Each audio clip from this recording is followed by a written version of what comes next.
2026 will mark the 50th anniversary of possibly the most well-loved and numerous model name that Great Britain has ever seen. And today on TwinCam, in celebration of that, we're heading back to the mid-1970s, when the Supermini genre was just getting started and charting the life of a car that birthed a dynasty, the original Ford Fiesta.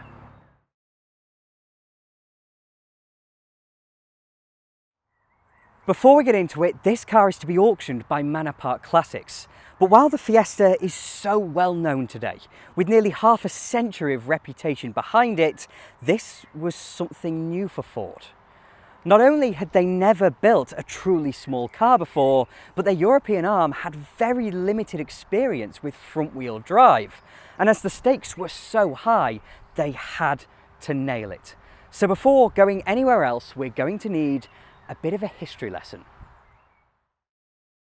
As far as Great Britain's concerned, the Ford Motor Company is a juggernaut. For every year between 1971 and 2020, Ford built Britain's favourite car. Yet having been in Europe since 1909, their success wasn't always assured. All the way through to the late 1950s, Ford products had an air of austerity about them.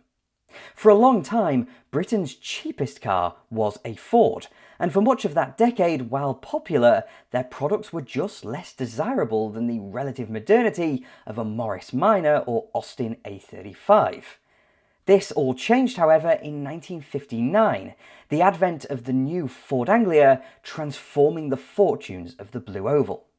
3 years later, we met the mid-size Ford Cortina, and in the coming years, these models made Ford the builder of cars you were proud to be seen in. Their trick was to simply draw level with the engineering and features offered by others, and never to cross into extravagance. First and foremost, a Ford was conservative, engineered to do everything it needed to do to a great degree of competence, but never with any novelties that may scare off customers, impede reliability, or increase service costs. On top of this, Ford then clothed their cars in fashion-conscious bodies, always remaining on the wave of societal changes and embracing motorsport as a key factor in their marketing. You may only be commuting to work in your lowly Escort 1100, but you believed you were Hannu Mikkola, piloting a Cosworth-powered Escort to World Cup rally success in Mexico. Even the name Ford began to stand for success, as barring Ferrari, the Cosworth-built Ford-branded DFV powered every Formula One world champion from 1968 to 1982. As you'd expect, therefore, Ford rose to become the cream atop the British motor industry, the Mark III Cortina becoming Britain's best-selling car at the dawn of the 70s, while from 1976, Ford overall became Britain's favourite car manufacturer. And indeed, that is the year in which we met our little friend here.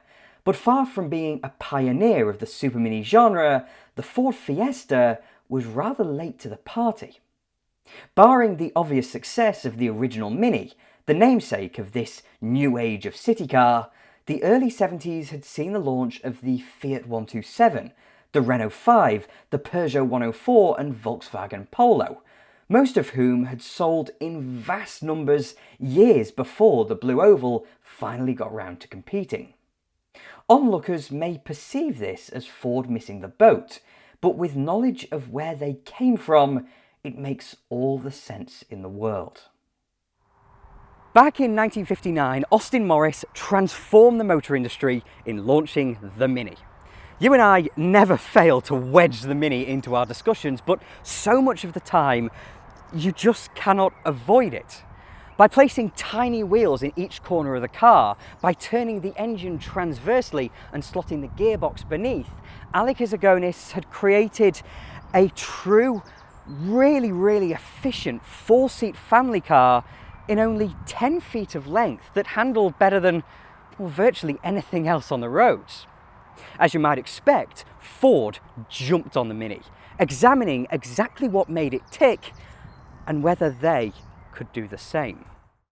The famous story goes that As they would, Ford bought an 850 Mini, then stripped it down to component level, not only to examine its engineering, but also tot up its costs. In tune with its size, the Mini undercut the Ford Anglia by a whole £85, a near 16% discount for a whole 85 centimetres less car. But the Anglia, of course, was very conservative, its rear-drive platform and leaf-sprung live axle hardly ruffling any feathers, allowing Ford to trim the car nicely and scrape a healthy profit from the top. It was swiftly concluded that the Mini, with its novel front-wheel drive and all-independent suspension, was trimmed so meagerly as BMC could not afford anything more, and at such a low price, Austin Morris were losing money on every single car they sold. Ford, on the other hand, were a rational manufacturer, so at this point not a single soul was remotely interested in following Izagonis's lead. In mainland Europe, however, Fiat were really rather interested, yet like Ford they understood that the concept wasn't quite ready for mass production. In 1963, the year after Austin Morris launched the 1100, the Mini's big brother, Fiat launched the Autobianchi Primula. Like the 1100, it was more an Anglia-sized car than a Mini-sized car, but the key is that it improved on the Mini's basic mechanicals. Under the bonnet was a transverse engine that drove the front wheels, but its gearbox was mounted on the end of the crankshaft rather than in the sump. This may have mandated unequal length drive shafts, but it lowered the bonnet line and endlessly improved both reliability and refinement. As for suspension, the Primula was rather primitive, but produced under the Autobianchi mark, this three-door hatchback served as an engineering testbed and proof of concept. Fiat's then chief engineer, Dante Giacosa, had great experience with finding the best compromise and improving on it, case in point being the Fiat 500 of 1957, but in the case of the Mini, he believed he'd found the future of motoring. With a further few years of work, Fiat created the Supermini we now know and love in the form of 1969's Autobianchi A112. The on-end gearbox system had now been shrunk to a true Mini size, and in place of the Primula's antiquated suspension were McPherson struts at the front and wishbones with a transverse leaf spring at the rear. For all intents and purposes, the A112 had independent suspension all round, and with its packaging now perfected, including again a hatchback body, was within inches of the dimensions of Alec Izagonis's Mini. 2 years later, in 1971, the Italians decided the world was ready for the mass market Supermini, launching a car sold almost 8 million times, the Fiat 127. The following year, the French would cut down the platform of the Renault 4, gracing us with the longitudinal engine, torsion bar sprung, yet achingly chic Renault 5. Another year on, and Peugeot debuted the 104, which returned to the gears beneath packaging of the Mini, but delivered it in a 4, later 5-door, relatively luxurious body. The final piece in our puzzle came at the hands of Volkswagen, or Audi more correctly, with the car that debuted as the 50, later rechristened to become the Polo. With a torsion beam at the rear, these cars had a slightly simpler suspension than the Italians and French, but with an overhead camshaft engine up front, plus an on-end gearbox, you could suggest that this was even more modern than the Fiat. I've missed out loads of other cars here, but I wanted to illustrate the pluralism of the early Supermini market. Some of these cars started out life as saloons, others were always hatchbacks. Some had their gearboxes slung beneath the engine, others had them at the side. Some had independent suspension, others did not. But what they all shared was the realization that the Mini had opened the door for a powerful new market. Vindicated in their work, Fiat and Renault stormed to the top of the sales charts at the onset of the oil crisis. The Fiesta would of course miss this surge, but the market kept gaining strength. And with half a decade's hindsight, Ford's challenge was to distill all these cars down into a single platform that would stand the test of time. With the stage set, it goes without saying that the Fiesta was an all-new car, one that was relatively alien to Ford's conservative rear-drive traditions. Of course, Ford have never really innovated or brought any kind of real revolutions to the market. That's not to say they haven't often produced the best car on the market, just that they allow everybody else to experiment and potentially lose out before the market matures and Ford come in for the harvest. In promotional videos for Mk1 Fiesta, Ford of Britain were very open about this, sitting on their hands and waiting for everybody else to produce a challenger before they eventually went about producing a car like the Fiesta. But as this market was so new for them, Ford took longer than they ever had before in researching and planning the packaging and engineering of what became the Fiesta. For an idea of these lengths, the original Ford Cortina back in 1962 was developed in less than 2 years. The Coke bottle Mark III Cortina, launched in 1970, took under 3 years to develop, while the original Granada and all-new Mark III Escort, launching in 1972 and 1980 respectively, had around 4 years of development under their belts. Conversely, the smallest and most affordable car that Ford of Europe had ever produced took them a total of 8 years to create. All the way back in 1968, tentative work was completed and research took place, clearing the knowledge that a number of manufacturers were well on their way to producing the Fiesta's eventual peers. But unlike the models we've just mentioned, the Fiesta quickly became one of Ford's early, ill-fated attempts at producing a world car. While the centre of the Supermini market was, of course, Western Europe, the Fiat 127 was sold in its millions across the likes of South America, where Fiat had great presence and buyers were looking for an affordable, efficient, practical and reliable small car. In seeking to emulate this, Ford envisioned the Fiesta's sale both to South America and indeed North America. The United States has never really embraced the small car. You could fairly put that down to economic conditions and the sheer scale of everything, but if any decade had a chance of changing that, it was the 1970s. In order to reduce the impact of OPEC's embargo, Europeans were downsizing from what we'd consider to be mid-size family cars, somewhere in the region of 1600cc, yet the Americans were all rocking about in ridiculous 8-cylinder behemoths, while anti-smog legislation did little for their overall efficiency. If anyone could be persuaded to slice their fuel costs by up to 2/3, then surely it would be a 1970s American. After umming and ahhing for far too long, the sceptical Henry Ford II finally approved funding for the project in 1972. In the preceding few years, Ford of Britain and Ford of Germany had effectively merged into Ford of Europe, so sense would dictate that they would be in charge of designing and engineering what was then known as Project Bobcat. But like many decentralized multinational companies, the Americans and Europeans rather set about working independently. Michigan's plans for the Fiesta were to build a rather ugly wedge-shaped coupe which would use engines bought in from Honda. I mean, fair enough, the Civic was a great car, but this was hardly conducive to long-term independence and success. Amazingly, even as the European Fiesta was going into production, the Americans were still negotiating with Honda. Eventually, sense prevailed and the American Fiesta was abandoned. We'll be back to this later, however, so bear it in mind.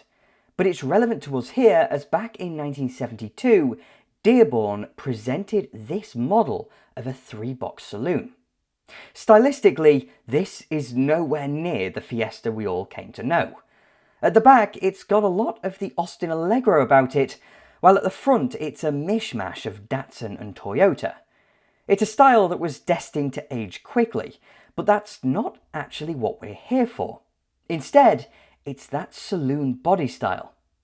Of the 5 key competitors we've identified, the Mini, Fiat, Renault, Peugeot and Volkswagen, 3 of them were initially only available as saloons.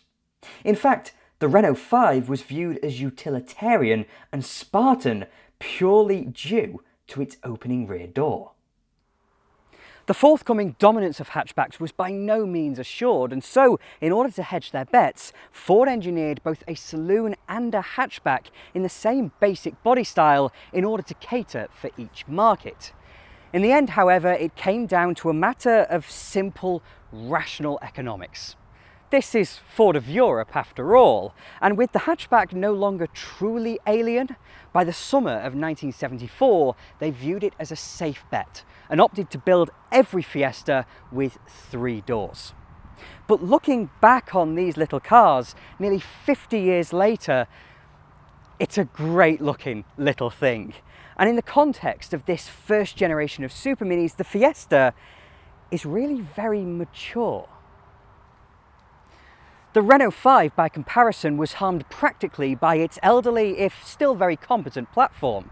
And every Supermini, with the exception possibly of the Peugeot 104, was tarred with the brush of austerity. Rubber mats were the norm rather than the low-spec exception, and by this point, a Mini, with its chrome grille and exposed seams, looked positively ancient. Now, this isn't to say that I believe any of the Fiesta's contemporaries were not good-looking cars. Instead, that the Ford brought a drastically modern tone to it all. As we mentioned at the beginning, Ford were all about making people feel good about their cars, and the Fiesta absolutely reflects that. Of the early Superminis, it was the Renault 5 that most people thought was prettiest, and you cannot deny its incredible chicness. But that chicness gels with a very industrial quality. This is one that I feel is much harder to quantify, but the Mini and all the Superminis up to this point undoubtedly had a very industrial quality about them. In fact, this is one of the failings, I feel, of the Austin Metro in the early 80s, that it wasn't well-rounded enough or wasn't pretty enough to compete effectively with the Ford Fiesta. This car remains rather simple stylistically. Certainly it doesn't stand out from the crowd and would never alienate a potential customer.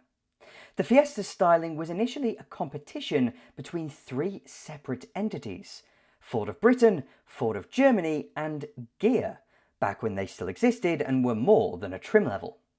Interestingly, it's the latter of these that won favour with management, making these little cars the only Fords actually designed by the coach builder. But back to the point, and in its nose is an endless amount more character than found in a Volkswagen Polo or Fiat 127. The grille being pinched down gives it a streamlined front end, but at its flanks are these big squared off headlamps with indicators tucked curiously beneath. Nearly 20 years later, another adorable little car tried the same trick, the original Renault Twingo. And between the two, we see the effect that has in giving the Fiesta a face. It's the holding back tears emoji some 40 years early. And barring the Mini itself, no small car before had such a human face to it. At the rear, the tiny lamp clusters and scalloped rear panel give it a delicacy, while in spite of such a practical silhouette, features such as the droopiness of the side windows just elevated above that industrial standard. But bringing it all together is the neatness. Below the bumpers and at the sill line, there are no exposed or awkward subframe mounts. Instead, everything is actively styled, contoured and engineered for aerodynamic efficiency. Even the slats in the grille are angled to avoid turbulence, something that would only become common in the following decade, and displaying just how much care Ford put into styling their new baby. As is becoming a cliché, Ford gives you more. Or at least they try and trick you into thinking that. Mature, the Fiesta certainly appears, and in certain ways it feels mature as well. But the most basic cars did without a temperature switch in the cooling system, meaning no matter whether it's in a snowstorm or a desert, the Fiesta's radiator fan is always active. This Fiesta L features the decadence of not sounding like an aeroplane, but beneath its well-styled, if very cheap dashboard, is a foot-operated diaphragm that manually pumps washer fluid to the windscreen. By 1976, even the cheapest Mini had electric washers, but the fact that few cared about the Fiesta's austerity is proof that Ford could market anything. I digress, and the Fiesta is a beautiful little car, perfectly in touch with its era, but never controversial. And indeed, though heavily facelifted and revised, this basic body shell would live through to 1989. The Fiesta's styling, however, appears to have come very easily, and was unfortunately leaked over 2 years before the start of production. Car Magazine running this cover in March 1974, nearly 3 years before the car would become available in the UK, even if the artist did a terrible job with the side profile. What didn't come quite as easy, however, is the mechanical package. It feels like a while since we began tackling that point, but with everyone still experimenting, there was no clear convention for Ford to follow. With hindsight, we could say that it's Fiat's engine, gearbox and front suspension, plus Volkswagen's rear suspension that would be used the longest. Yet having geared us up for the Fiesta to be a conservative follower, early Fiesta prototypes suggested an uncharacteristic turn. This information is taken from Ford's own approved biography of the Fiesta, so we have to take it with a pinch of salt, but it reports that all the way through to the era of that leaked Car Magazine cover, Ford were designing a torsion bar front suspension for the Fiesta. At first glance, this doesn't sound so unusual. Ford may have primarily used McPherson struts for over 20 years by this point, but the little Renault 5 was so widely praised for its ride and handling that torsion bars couldn't be totally discounted. They also offered some cost, weight and packaging advantages, but in the manner they were described, the Fiesta's torsion bars sound anything but derivative.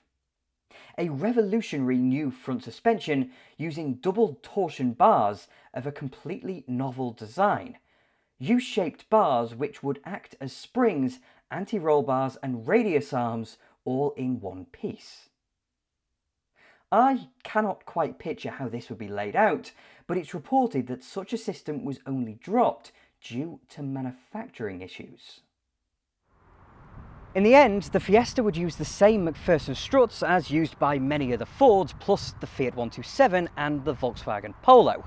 As a trio, these three set the template for Supermini front suspension, but while the Fiesta was certainly a follower, it could well have been a leader. But as their first truly homegrown European front drive car, it made sense for the Fiesta to at least use a rear suspension that was novel to Ford. Yet if we look at the early 70s Supermini market and take the Mini, the Fiat 127, the Renault 5, the Peugeot 104 and indeed the Honda Civic, all of these cars, all of them, had independent rear suspension. The latter two even use struts at the back, which sounds like a very Ford solution, but maybe independence was a step too far. When the Volkswagen Polo, or Audi 50, came along in 1974, it used a not all that novel, but certainly significant, torsion beam rear suspension. This is about as simple a rear end as you can get away with, yet it also performed beautifully, becoming in the following decade the standard for small car rear suspension, a title it holds to this day. By this point, however, it's clear that Ford had already finalised the Fiesta's rear end, so while it's certainly not independent, this little car looks more like a product of the 70s than one of the 80s beneath. Locating the rear wheels is a simple beam axle, one that's unsprung and is located by both a Watts linkage and a set of transverse links. It's then sprung by coils, and if we take a step back, this appears to be conceptually similar to many rear-drive cars of its day, including the Mark III Cortina and Triumph Dolomite, just without any drive going through it. In spite of the potential revolution and on-paper modernisation, therefore, the Fiesta is rather like many preceding Fords under the skin. But in my experience, it doesn't so much feel like them. We'll come back to this in a moment as we go for a drive, but in the meantime, I'd like us to discuss the market. Of course, I am centering our discussion around the British market, for this is a British market car. When we discussed the Renault 5 last year, we talked of the French market, as that was a French market car. Now, in France and Italy, as you might expect, buyers always preferred true homegrown models. But in Britain, where people perceived the Fiesta to be homegrown, even if it wasn't, it allowed this to be the first car to challenge the might of the Mini. And in 1978, it succeeded, becoming Britain's favourite small car. This shouldn't have come as a surprise to anyone. After all, the Mini was 20 years old, but more interesting is what happened 2 years later, the launch of British Leyland's long-awaited Mini successor, the Austin Metro. Metro versus Fiesta was the big Supermini battle in early 80s Britain, and while each had its advantages, the Fiesta had a serious edge in terms of image. Indeed, the Metro could only keep up with the Fiesta, exceeding the Ford in only 1 year, 1983, as Ford cemented its role more generally as Britain's most popular manufacturer. If the Blue Oval had managed to crest that hill with a range of elderly saloon cars, then imagine what they could do with the modernity of front-wheel drive and hatchback bodies. Well, viewer, the Fiesta was exactly that car. But due to their competition, we had to bring the Metro in, and realise that of all the first generation Superminis, it's the successor to the car that kicked it all off that featured by far and away the most sophisticated suspension. With double wishbones at the front and independent trailing arms at the rear, sprung by hydrogas, BL's fluid damping and nitrogen springing system, the Metro and Fiesta could not appear more different to one another. And with my own experience of the original Renault 5 at hand, our triumvirate of Supermini platforms offer curiosity. So with all that in mind, it shouldn't surprise us to hear that the Fiesta is a car that feels to me as though it was designed to make people feel good about themselves.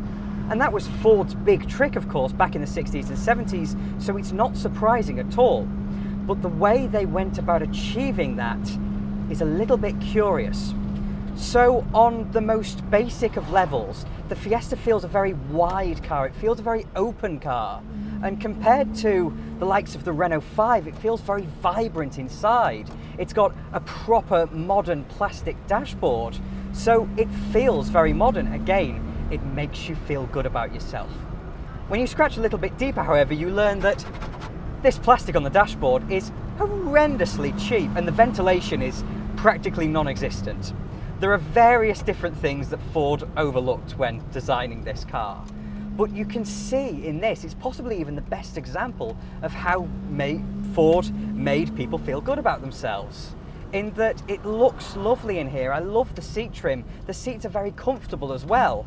But when it comes to actually spending money on designing a ventilation system or creating a dashboard with decent plastics, they decided it wasn't worth doing. So it's really interesting. But on the road as well, the Fiesta feels very much the same. So with struts at the front and a beam axle at the back and very stiff springing, above all else, this car feels stable. And with that system, stable is unsurprising. Because if we compare it to a Renault 5 or an Austin Metro, it goes about performing adequately in a very, very different manner. So stiffness is something that those two cars just don't have. They chase ride quality above all else, and so they feel a little bit you know, they wallow a little bit. They have a lot of body roll in the corners, and that's not necessarily a bad thing. But to the uninitiated, those who don't really know,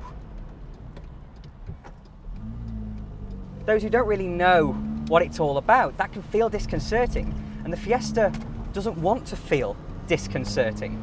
Now, that's not to say it doesn't have any body roll. It absolutely does. It's a car of the 70s. You just kind of expect what would today be described as biblical body roll. But compared to a Renault 5 or an Austin Metro, this car is so much flatter and therefore more stable. But what it doesn't quite have is the ride quality of either a Renault 5 or an Austin Metro.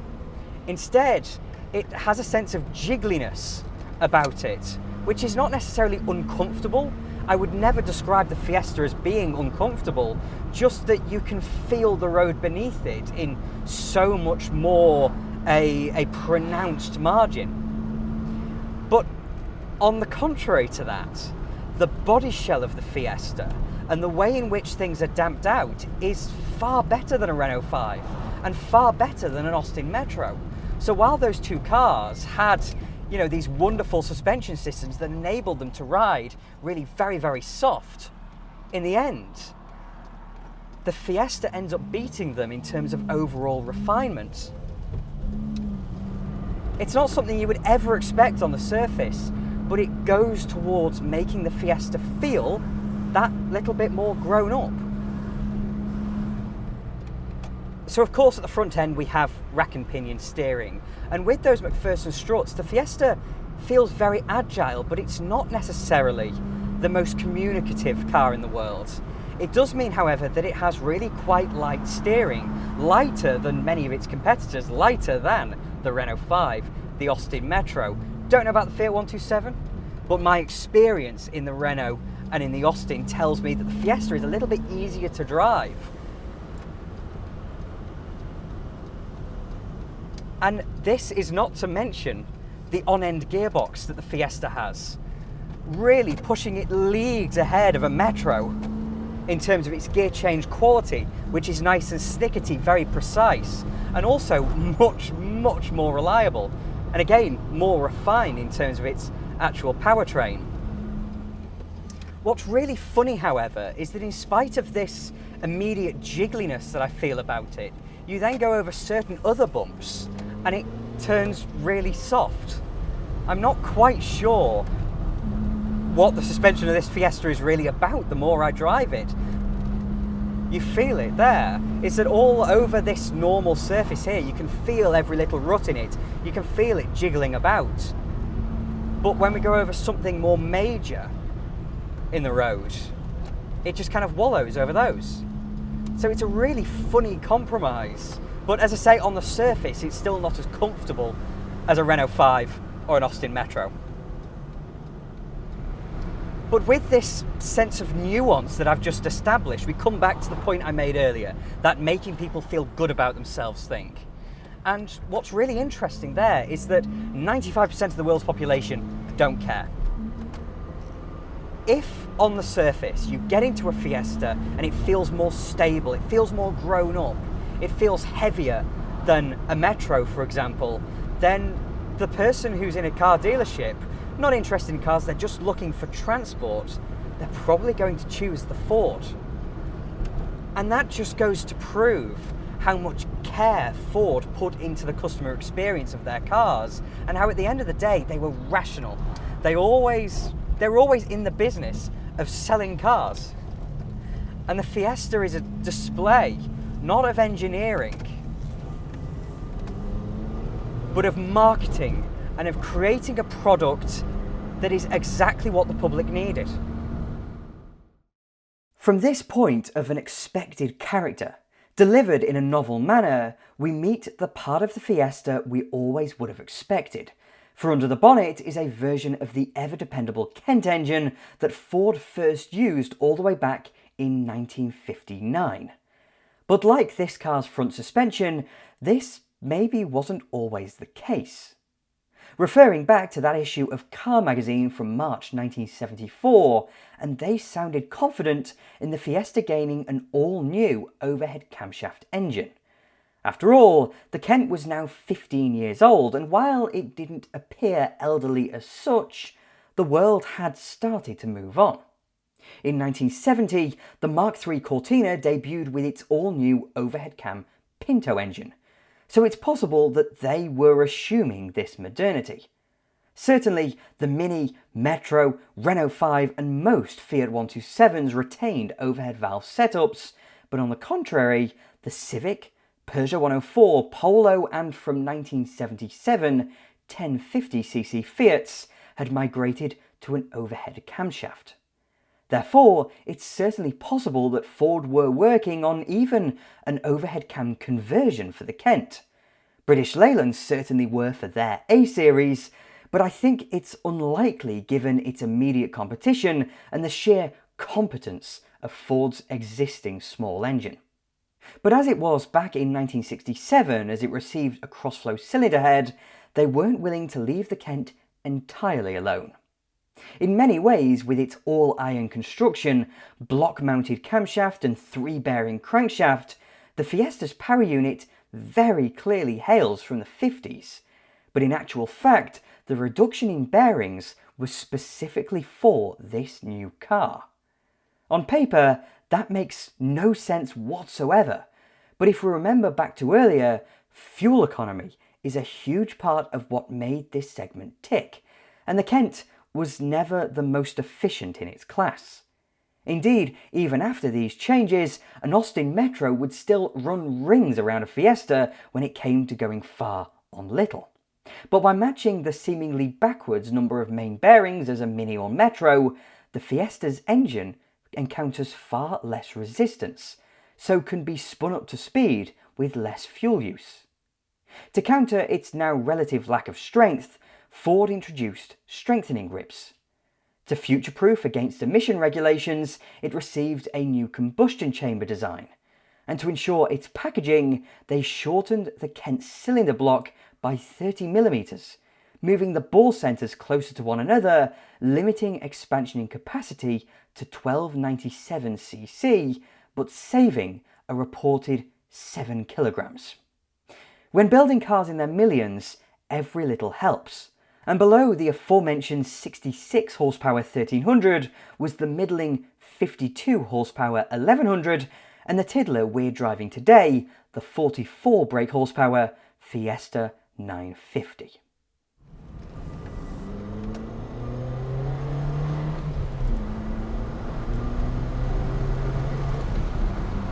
But I don't want you to all sit there and think that the Kent was somehow outmoded by the late 70s and the early 1980s, because it absolutely was not.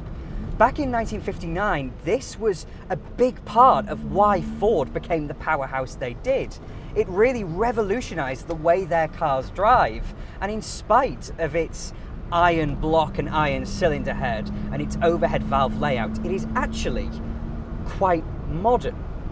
And so the cylinders are over square in dimensions. And that means that unlike a Renault 5 or an Austin Metro, which have under square engines, this is an engine that loves to just be worked. It doesn't have that deep down slogging ability of an A-Series engine, especially a 998 A-Series. But instead it loves to rev, and so you will always be in a lower gear than is really necessary to just let it sing its little heart out, in a way not many other engines did in the 1950s, and even by the late 70s, early 80s, many engines still didn't.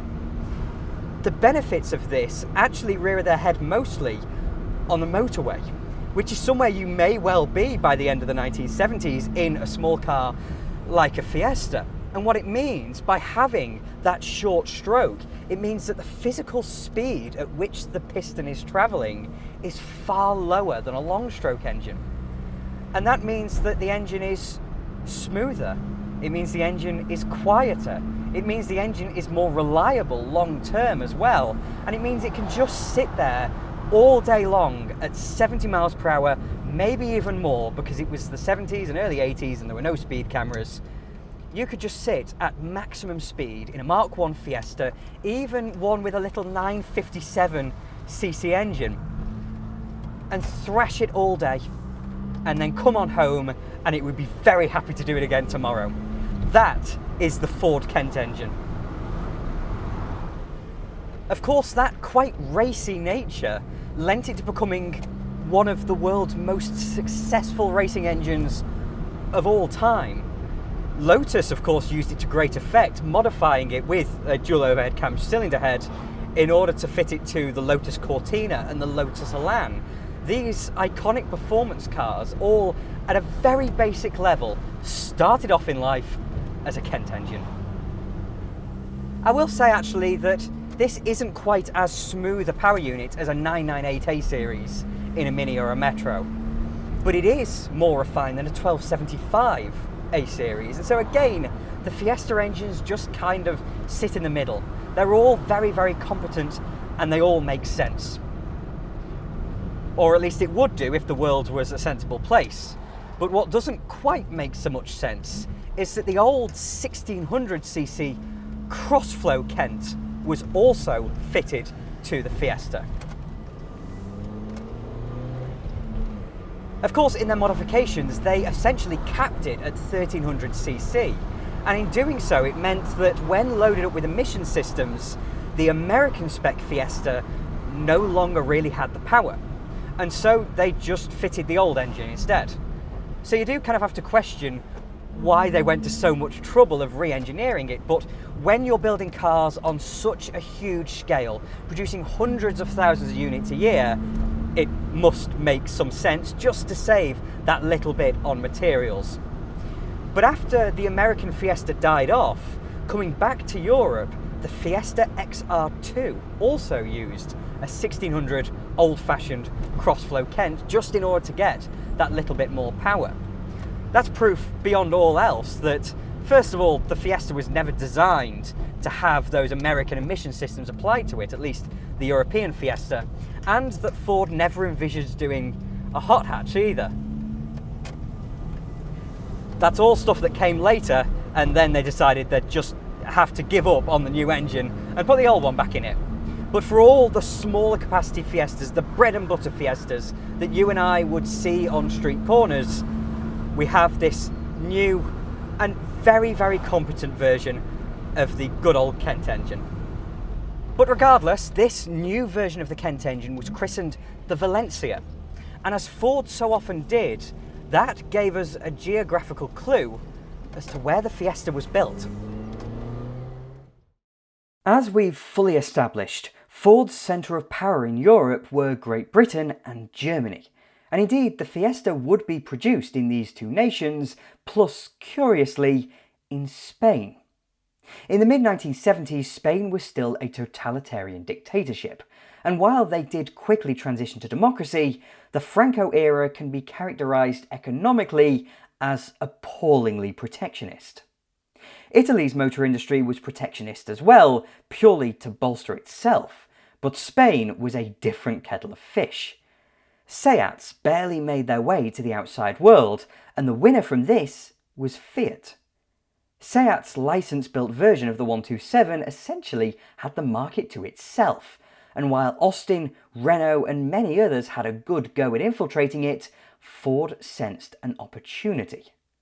A lack of market competition is good news if you are the market, and Ford could become that if they set up manufacturing within the borders of the regime. Such was Ford's economic might that in return for building a plant there, the Spanish state would relax its regulations on locally sourced parts, mainly so Ford could import myriad parts from Britain, Germany and entire powertrains from France, and, as you'd expect, allow Ford to sell a certain percentage of cars to Spanish customers within very strict limits. They'd also save quite a lot on labour costs, and above all else in this field, money rules. Opel would do a similar thing with the Corsa in the early 80s, but by this point without that slightly fascisty aftertaste to proceedings. But back to the point that I've been promising to make for ages, and the United States. Having mentioned the alternative Fiesta they explored, the European model was never supposed to be sold across the Atlantic, But after that car's cancellation, it became a distinct possibility. However, it was CAFE, all the corporate average fuel economy standards, that forced Mr. Ford's hand. Signed by Gerald Ford in December 1975, this legislation was born out of the oil crisis and was widely popular. The funny thing is what it actually mandated: an average economy figure across a manufacturer's range of 18 mpg. 18. I know that's in US gallons, but it's still only 21 miles per gallon in the old world. And Americans have the cheek to complain about fuel prices. Amazing. The Fiesta would obliterate that requirement, so would be a good addition to Ford's US range even if they'd fit the car only with the old 1600 crossflow engine. In America's defence, they did mandate a catalyst, so it's not all hilarity. Us Brits were still breathing in lead until 1989, but I digress. Reticence towards the Fiesta from Ford's US management was due to its very European flavour, and they were right to feel that way. The federal Fiesta sold over 250,000 units in its 3 years on sale, which sounds alright until you really consider that number. At the end of the day, Europe is the true home of the Supermini.